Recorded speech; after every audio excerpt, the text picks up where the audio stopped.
Hey everybody, what's going on? This is Derby Perez with TampaMarketingGuys.com, and the reason why I wanted to talk to you is that there is a lot of local business owners that have little things that are wrong with their social media, with their platforms, with their branding. Now, one of the things that I want to do is talk to you. If you're interested in getting a small little audit, then I am available for you. This is going to be a short amount of time because we do get very busy, and we're helping out a lot of local businesses throughout the US.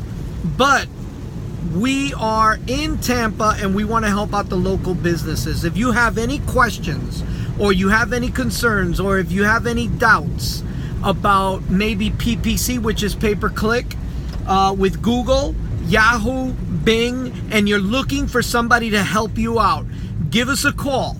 We're not going to charge you anything. It's going to be free of charge, but at least you get to talk to somebody. And if you have a doubt in your mind about what your marketing agency or your marketing person is doing, then definitely we want to help you out, because you know what? 2 heads are better than 1, and 3 heads, of course, is better. So why don't you do a favor? Either submit a comment below or email me at letstalk@TampaMarketingGuys.com, and we will talk, and I'll give you a call, and we will make sure that you're in the right track for your local business. Okay, this is Derby Perez signing off, and please subscribe to the channel, and thank you so much for watching this video. Talk to you soon.